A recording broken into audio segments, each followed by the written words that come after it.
नमस्कार दोस्तों, एक बार फिर आपका स्वागत है आपके अपने YouTube चैनल अध्यात्म टीवी पर।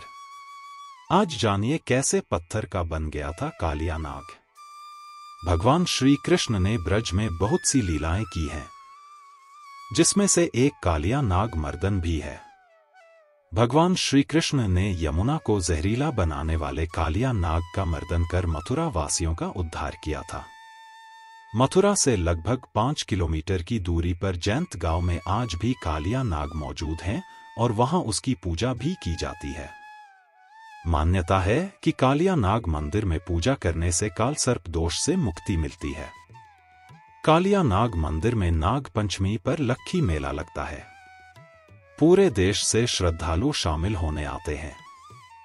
पौराणिक मान्यताओं के अनुसार कालिया नाग यमुना नदी में एक कुंड बनाकर रहने लगा। कालिया नाग के यमुना नदी में बसने के कारण नदी का जल विष की ऊष्मा से सदैव ही खौलता रहता था। उसका प्रभाव ऐसा था कि नदी के ऊपर उड़ने वाले पक्षी भी झुलस जाते थे। सिर्फ इतना ही नहीं, अगर कभी वायु भी उसका स्पर्श पाकर किसी पेड़, पौधे या तट को स्पर्श कर लेती तो वह भी झुलस जाते थे। एक दिन श्री कृष्ण अपने सखाओं के साथ यमुना तट पर गेंद खेल रहे थे, तभी उनकी गेंद जाकर यमुना में जा गिरी। उस गेंद को निकालने के लिए जब कान्हा नदी में जाने लगे, तब उनके साथियों ने उन्हें रोकने की कोशिश की।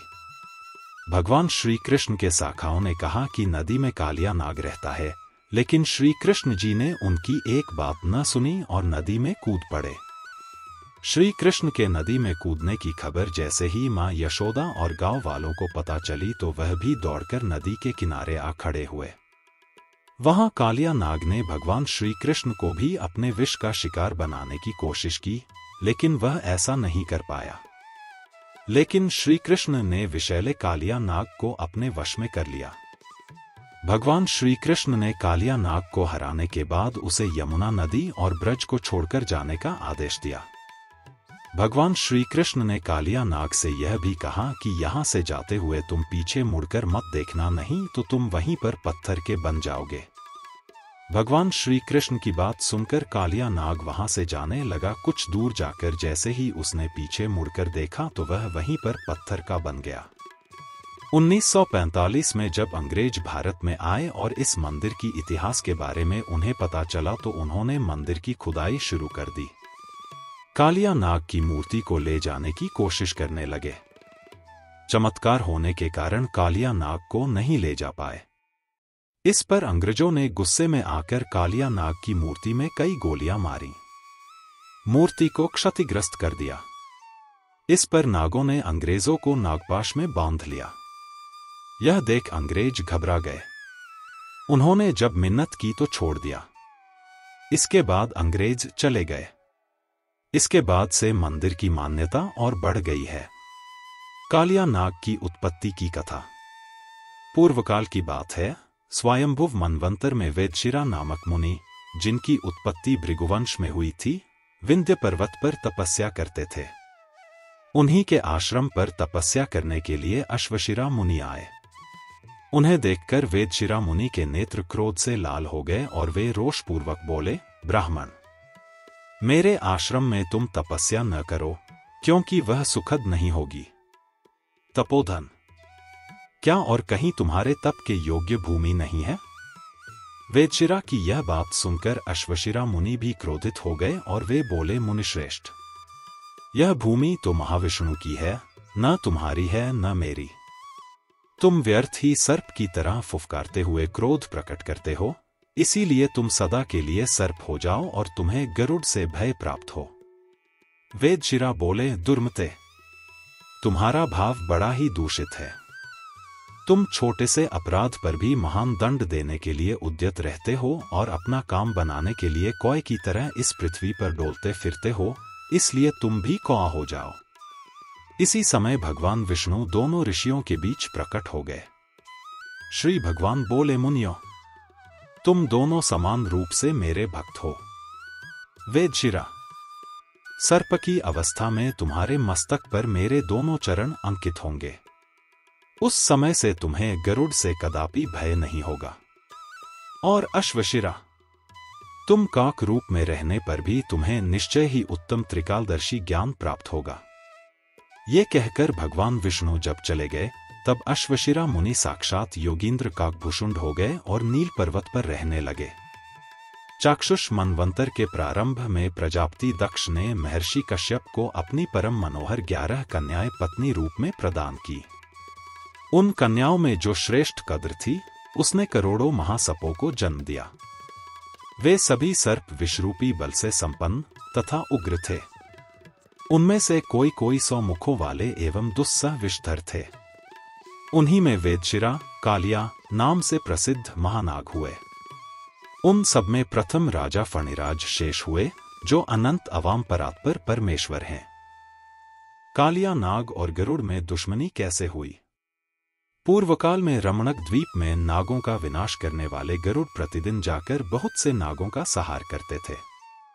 तब गरुड़ जी को उपहार स्वरूप प्राप्त होने वाले सर्पों ने यह नियम कर लिया था कि प्रत्येक मास में निर्दिष्ट वृक्ष के नीचे गरुड़ को एक सर्प की भेंट दी जाए। इस नियम के अनुसार प्रत्येक अमावस्या को सारे सर्प अपनी रक्षा के लिए महात्मा गरुड़ जी को अपना अपना भाग देते रहते थे। सर्पों का ऐसा करने के पीछे भी एक कारण था। गरुड़ जी की माता विंता और सर्पों की माता कद्रू में परस्पर वैर था।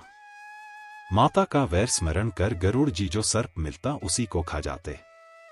इससे व्याकुल होकर सब सर्प ब्रह्मा जी के शरण में गए। तब ब्रह्मा जी ने यह नियम बना दिया कि प्रत्येक अमावस्या को प्रत्येक सर्प परिवार बारी बारी से गरुड़ जी को एक सर्प की बलि दिया करे। उनके यों कहने पर सब सर्पों ने आत्मरक्षा के लिए एक एक करके उन महात्मा गरुड़ के लिए नित्य दिव्य बलि देना आरंभ किया। उन सर्पों में कद्रू का पुत्र कालिया नाग अपने विष और बल के घमंड से मतवाला हो रहा था। जब कालिया के घर से बलि मिलने का अवसर आया तब उसने गरुड़ को दी जाने वाली बलि की सारी वस्तुएं बलपूर्वक स्वयं ही भक्षण कर ली। यह सुनकर गरुड़ को बड़ा क्रोध आया, इसलिए उन्होंने कालिया नाग को मार डालने के विचार से बड़े वेग से उस पर आक्रमण किया। विषधर कालिया नाग ने जब देखा कि गरुड़ बड़े वेग से मुझ पर आक्रमण करने आ रहे हैं, तब वह अपने 101 फण फैलाकर डसने के लिए उन पर टूट पड़ा। उसके पास शस्त्र थे केवल दांत, इसलिए अपने दांतों से गरुड़ को डस लिया।